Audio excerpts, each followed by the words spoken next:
Mga kwentong pambata. Ang Prinsesa ng Karagatan. Noong unang panahon, sa ilalim ng malalakas na dagundong ng alon ng dagat, may isang mundo. Mundo na hindi alam ng mga tao sa lupa, ng kanilang mga hari at maging pinakamatalinong nilalang. Mundong napakatanda, ngunit napakaganda. Na sa isang tingin lamang dito, kahit isang saglit lang ay maaaring punan ang puso ng walang hanggang kasiyahan at kaligayahan. Ngunit ang masdan ang nakamamanghang mundong ito ay imposible, sapagkat ito'y hindi kita ng mga mata ng mga nilalang sa labas. At ang sino mang magmamalaki ng mga kwentong ito bilang isang tagakwento ay katawa-tawa lamang. At dapat mo siyang talikuran kaagad-agad. Ngunit hindi ako, hindi Ginoo, dahil naging parte ako nitong magandang mundong ito sa napakahabang panahon, sumaksi sa bawat munting mahiwagang bagay na naganap. At ngayon, sasabihin ko sa inyo ang isang kwento mula sa kaibuturan ng mundong ito. Sundan niyo ako! Alam niyo, ang ating hari na si King Octopius ang pinakamagaling sa buong mundo at ginawa ang lahat upang mapanatiling masaya at masagana ang Marble Land. Naging napakaayos na mga bagay at ang mga taong isda ay kontento. Idagdag mo pa ang pagsilang ng prinsesa. Siya ay tatawagin nating Kylie. Oo, talagang kaibig-ibig si Princess Kylie. Ang kanyang buhok ay tulad ng berdeng damo sa dagat, maliwanag at nagniningning at parang mga perlas ang kanyang mga mata.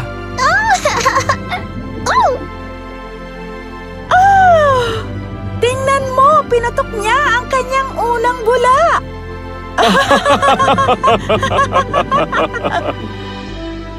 Ngunit ang kapalaran ay malapit nang magbago sapagkat ang masamang espiritu ng dagat na si Finara na nagising sa kanyang mahabang pagkakatulog ay idinirekta ang tingin sa mundong ito. Pagbati sa ating pinakamagaling na hari ng karagatan ng makapangyarihang Octopius at ang magandang reyna, Queen Marina. Ako ito, si Finara, na lumalapit sa inyo na may dalang mga regalo para sa prinsesa. Narinig ko, siya ang pinakamagandang nilalang sa buong karagatan.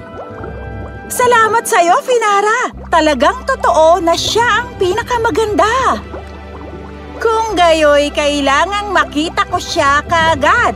Nasasabik akong ibigay sa kanya ang aking mga magagandang regalo. Alam mo girl, hindi kami masyadong komportable sa ideya mong yan. Balitang-balita ang reputasyon mo, kaya… Octopius, pinahihiya mo ako ng husto sa harap ng iyong mga taong dagat. Humihingi ako ng paumanhin, pero kailangan gawin ng isang magulang ang dapat gawin ng isang magulang. Wala itong halong pang-iinsulto. Oh! Huwag ka mag-alala, mahal na hari. Huwag ka mag-alala. Hindi lang bastang ngingiti si Finara sa kahihiyang inabot niya. Nang gabing yon, habang natutulog ang hari at reyna, pumasok siya sa palasyo at nagkunwaring isang isda at dahan-dahang pumasok sa kwarto ng hari. Talagang ang napakaganda mo, ha? Pero anong mayroon sa kagandahan kung hindi ka magiging kanais-nais masamang ugaling tao? Princess Kylie, ibinibigay ko sa'yo inggit, kahambugan, at galit. Ang aking tatlong anghel. Lalaki rin sila habang lumalaki ka. Hindi mo naman sila makikita. Ngunit mananatili sila, mananatiling kasama mo. Maliban na lang, kung makakahanap ka ng paraan na tumigil sa pakikinig sa kanila. At sigurado akong hindi yon mangyayari. Dahil oras na makuha na nila ang pag-iisip mo, hindi magiging madali ang paalisin sila. Bye-bye! Huh? At ganun na nga ang nangyari sa prinsesa. Habang lumalaki si Princess Kylie, lumalala rin sa pagiging masama ang kanyang ugali. Nakakatuwa talagang tingnan ng kabibing yun. Dapat mapasayo yun. Ibigay mo sa akin yan! Pero sa akin ito. Huwag mong kalimutan, prinsesa ako! Kailangan mo pa sa akin anumang gusto ko! Nancy? Nasaan ang aking tiara? Ibinigay ko sa'yo, Kylie. Hindi ganon ang pakikipag-usap sa isang prinsesa. Ipakita mo sa kanya ang kanyang lugar. Oh, talaga? Sinasabi mo bang makakalimutin ako? Hindi! Hindi yun ang sinabi ko. Paumanhin, hahanapin ko ito ngayon din. Hindi bali na. Tanggal ka na ngayon din. Ano? Kylie, dumating si Nightwave mula sa Pacific para makita ka. Kumusta, Princess? Isa lang siyang ordinaryong kabalyero, Kylie. At ikaw, isa kang prinsesa at hindi mo dapat harapin ang sino man maliban kung prinsipe. Kumusta? Nandito ka ba para manlimos? Ano, Kylie? Ina, pakiusap, tawagin mo ko sa susunod kapag isang prinsipe na ang nagpakita. Hindi isang ordinaryong kabalyero lamang. Oo, ang dating munting prinsesa na may buhok na tulad ng berdeng damo sa dagat at mga matang tulad ng perlas ay hindi lumaking tulad ng inaasahan ng kanyang mga magulang at ng mga taong dagat ng Marbleland. Isang araw nasa labas si Princess Kylie kasama ang mga kaibigan at naglalaro ng Catch Me If You Can. Hindi na mamalayan ng grupo na naaanod na sila papalayo sa palasyo. Si Princess Kylie ang tagahuli kung kaya't hinabol niya ang mga kaibigan.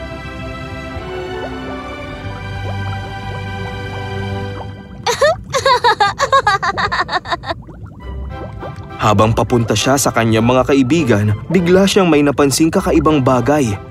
Isang bagay na kumikinang mula sa ibabaw ng dagat. Mausisa, lumingon siya rito at nagsimulang lumangoy patungo sa nakitang maliwanag. Walang kaalam-alam na siya'y napapalayo na ng husto, palayo mula sa kanyang mga kaibigan. Ano kaya yun? Habang lumalangoy, naramdaman niyang parang nahihipnotismo siya na tumungo sa liwanag na yun. Kaya't hindi niya napansin ang gilid ng isang bato at… Kaagad na bumagsak ang prinsesa, walang malay. At mula sa kumikinang na bagay ay lumitaw ang isang nilalang. Isang nilalang na nagliliwanag at maningning. Siya ang espiritu ng karagatan, si Diwata Benigna. Aha! Talagang tama nga ang hinala ko. Nasa ilalim ka ng impluwensya ng masamang sumpa ni Finara. Sa ilalim ng panuntunan ng karagatan, hindi ko maaaring tanggalin ang sumpa na dinadala mo sa loob mo ng matagal. Ngunit, matutulungan kitang mapagtanggumpayan mo ito. Ibibigay ko sa'yo mapagbigay, kabaitan, at kababaang loob. Makakasama mo ang mga ito, gagabayan ka at susubukang ituro sa iyo ang tamang landas. Ngunit, ang pakikinig sa kanila ay nakasalalay sa iyo.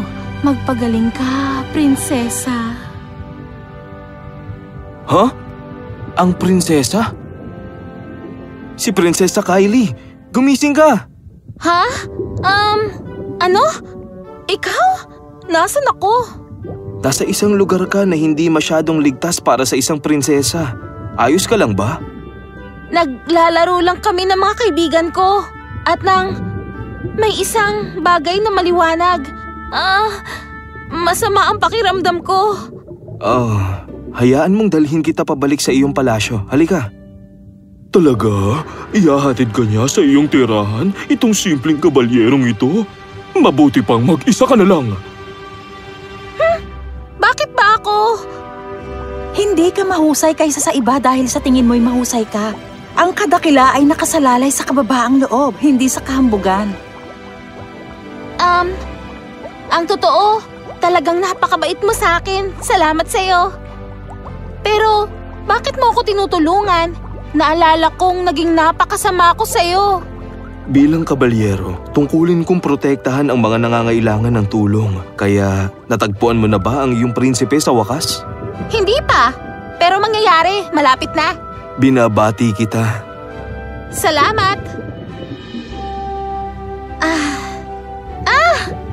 Prinsesa, Bakit? Ano yun? Ipagpaumanhin mo. Hindi ko na kayang lumangoy. Kailangan ko magpahinga ng ilang sandali kung ayos lang. Oo naman. Nagugutom ka ba? Gutom na nga ako eh. Aalis muna ako para kumuha ng makakain mo. Ayos ka lang ba rito? Habang lumalangoy palayo si Nightwave, naisip ni Princess Kylie ang ugaling ipinakita niya rito. Nakaramdam siya ng pagkahiya. Bumalik si Nightwave makailang saglit na may dalang mansanas. Heto, yan lang ang nahanap ko. Pasensya ka na. Mukhang napakasarap. Dapat ibahagi mo ito sa kanya. Tandaan mo, ang kasiyahan ay nagmumula sa pagbabahagi sa iba. Ano ka ba? Hindi tayo magbibigay ng pagkain sa iba. Naiintindihan mo? Naiintindihan mo ba? Heto, kainin mo ito. Pero gutom na gutom ka. Hindi ba ikaw rin? Salamat. Nang marating ni na Princess Kylie at Nightwave ang palasyo, natagpuan nila ang hari at reyna na sobrang nag-aalala. Saan ka nang galing? Sobrang nag-alala kami at hindi mapakali. Ikinuwento ni Princess Kylie ang lahat sa kanyang mga magulang na sobrang nagpasalamat sa kabalyero sa pagbabalik nito sa palasyo. Oh, wala po yun. Ginawa kong… Hi! Malamang ikaw si Princess Kylie. Oh, muntik na naming makalimutan. Kylie, siya si Prince Gulliver ng Atlantic. Nandito siya para makilala ka. Oh, at ikagagalak ko kung sasama ka sa akin upang bisitahin ang aking kaharian. Yun ang pinakamalaki at pinakamagandang palasyo sa buong mundo. Habang nagsasalita ito, naisip niyang may bagay siyang hindi nagustuhan kay Prince Gulliver. Nagsalita ito ng buong kahambugan tungkol sa kanyang kadakilaan at kayamanan at sa mga dahilang ito na inisya rito. Tingin ko natagpuan mo na ang iyong prinsipe, ha? Tumingin ng may pag-aalala si Kylie kay Wave at naalala niya kung gaano kalambing at mapagmalasakit ito sa kanya. Prince Gulliver, kung maaari ay tanggapin mo ang aking paumanhin dahil hindi ko matatanggap ang iyong imbitasyon. At isa pa, ayoko magpakasal sa'yo kung sa isip mo doon tayo patungo. Ano? Bakit? Ako si Prince Gulliver ng Atlantic Ocean. Walang ibang prinsipe ang mas yayaman pa sa akin. Alam mo, hindi ganun kahalaga ang kayamanan sa akin. Ano? Pasensya ka na. Anong ginagawa mo? Ang sabi niya siya ang may pinaka-engranding palasyo ever! Hindi, Kylie. Tama ka. Ang kabaitan at pagmamahal ay sobrang pinakamahalaga sa kahit ano pang kayamanan sa mundo. Anong karapatan mong palayasin ako sa ganitong kahiyahiyang paraan? Pagbabayaran mo ito. Hoy! Subukan mo lang! Ha? Isa ka lang hamak na kabalyero. Maaari nga, kahit na alam ko namang rumispeto ng mga babae. Ang hari na pinapanood lang ang lahat ng tahimik ay nakialam na.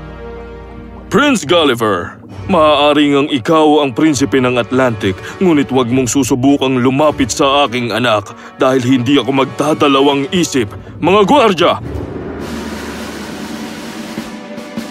Princess, ayos ka lang ba?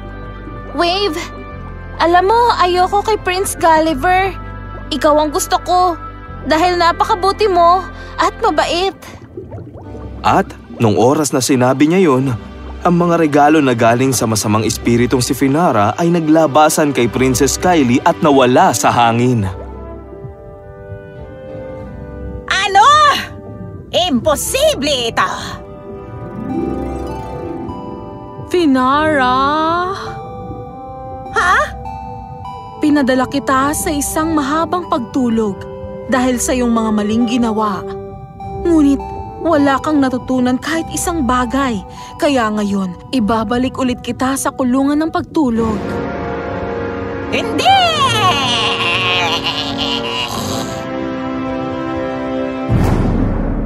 At kaya, si Princess Kylie naman ay naging masigla at mabait na tao na sadya naman talaga nitong ugali. Si Wave naman ay umibig na rin sa kanya at di nagtagal, sila'y nagpakasal.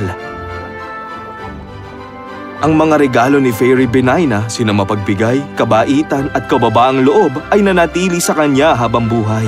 Laging nagpapaalala na ang pagiging mapagkumbaba, mabait at mapagbigay ay hindi lamang nakakatulong sa iba kundi sa sarili rin. Oh, at sino ako kamo? Ako ang kaharian ng Marble Land.